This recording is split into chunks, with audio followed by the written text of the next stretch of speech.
Good afternoon, everyone. Today's video is going to be the first of its kind in terms of my informal videos. We're going to be talking to an adjunct instructor, which our adjunct instructors represent an extremely important part of what we do here at the college. We have quite a number of instructors that teach part-time for us. And I have a friend here, Dennis Applegarth. Did I say that correctly, Dennis? Yes.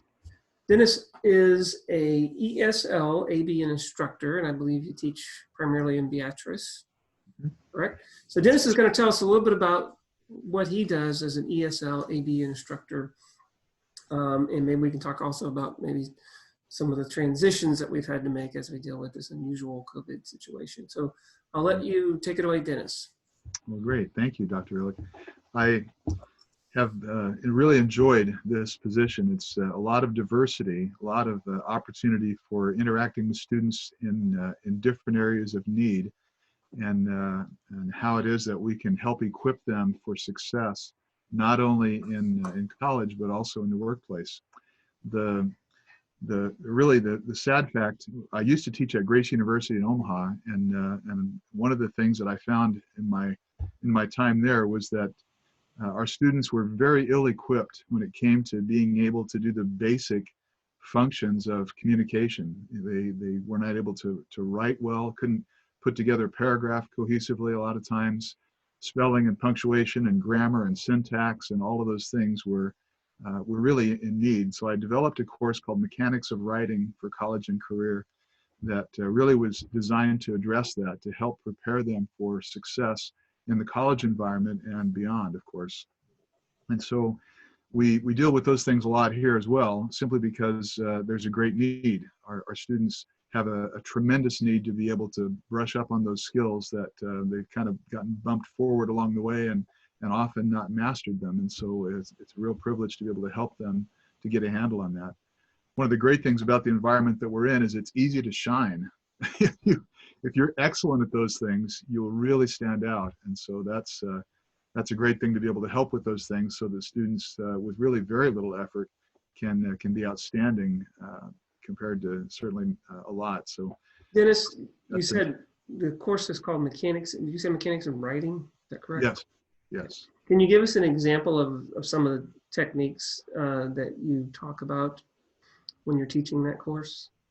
Sure. Well, that was what I taught at Grace University. Oh, okay. Now, this is here it's ABE and ESL, and so we use a lot of the same principles, but some of those things would be things like just identifying what the parts of a sentence are, so that we can tell what things fit together. So we work on the idea of identifying what are the action words, what are the verbs in a sentence, what are the parts of a sentence that maybe are ancillary or not directly related. So if there are prepositional phrases and things of that nature that really the sentence would still be complete without, if we can help to identify some of those, then it's a little easier to narrow down what's the purpose of this sentence, what's it really trying to communicate. A lot of your students, Dennis, are these students that well, I guess you have the two type of courses that you teach, but let's talk about like the ABE. Mm-hmm. Would those be students that it's been a while since they've seen some of this material, or have they been working for many years and then decide to come back and Sure.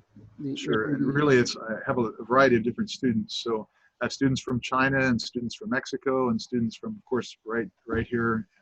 Now, obviously, they have to live in this area for us to work with them, but they in many cases originate from other places. And so there are really a variety of different skill levels. And so we really have a number of kind of individual plans for each one as far as what we might focus on. Yeah, that's got to be a challenge, is you just don't know. You probably have a wide range of preparedness that you see, and that's got to be a challenge. What's your favorite part about teaching at SCC, the ESL and ABE? What do you enjoy most about it? Well, certainly it's different than what I was used to before. The opportunity to stand before an entire class and make a presentation is somewhat limited in this case. It's much more one-on-one, and I really do enjoy the one-on-one action. I love the teaching as far as the being able to present to a group. I'm good at public speaking, and so I do that, enjoy that quite well. But the one-on-one activity provides an opportunity to really get to know students and to invest in their lives, and that probably is my favorite part of this, that we get that personal interaction. Do you work with them all the way up until they earn their credential, the ABE credential, or how does that work? Yeah, well, we have a variety of different students. Some are working on just mastering English to be able to communicate well. Some are working on a GED so that they can go to the next level and go to college. And many of them are planning to go right to Southeast, which is great. Some are already enrolled in college and are struggling with maybe one or two areas that they need to master or need some work on. And so we're also there to help with those things as well. For your ESL classes, what are some of the more significant challenges some of our ESL students have? Well, one of the things is colloquialisms that don't translate well. So when you talk about something being easy as pie, Sure. that doesn't mean something, to people from a different culture a lot of times. And so sometimes those are significant challenges. And of course, then, the variety of meanings of individual words often can be confusing too, because one word can mean 4 or 5 different things depending on context.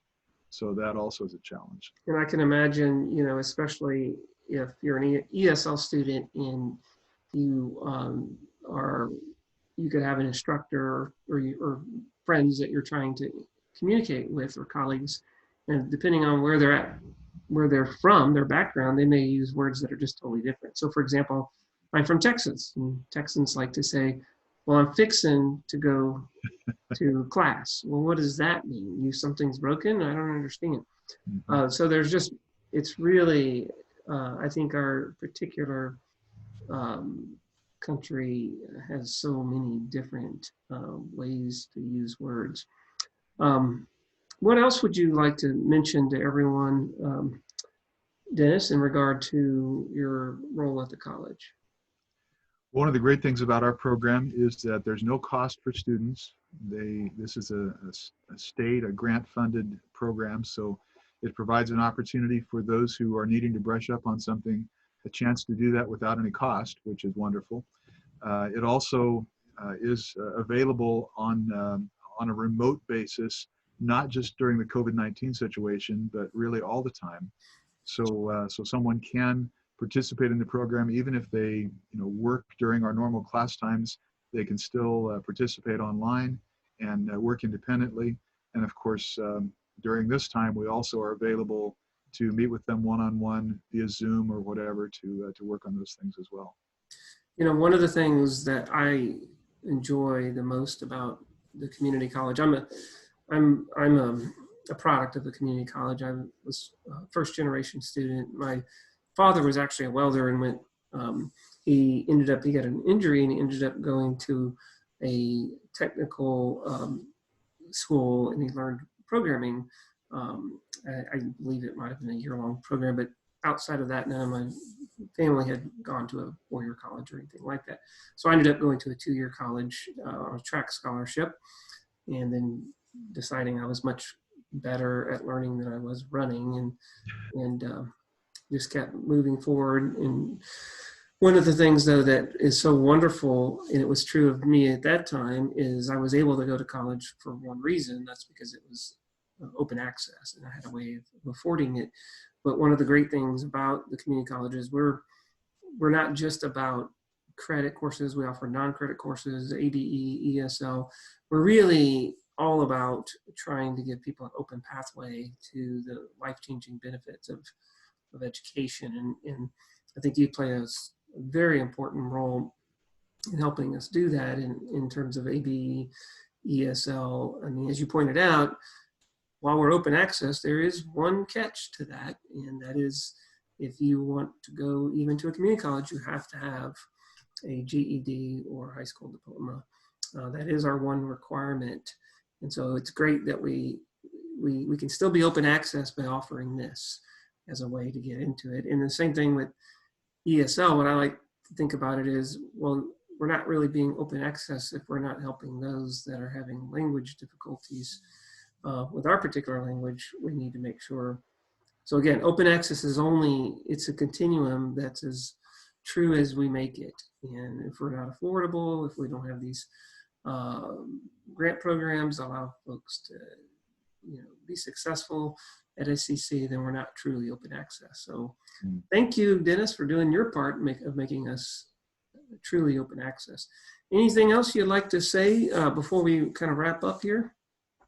Just thank you for your leadership and for the opportunity to interact with you here today. I've enjoyed it immensely and look forward to continuing to work with SCC for the future. Thanks, Dennis. I really appreciate it. Everyone have a great afternoon. Take care. Thanks.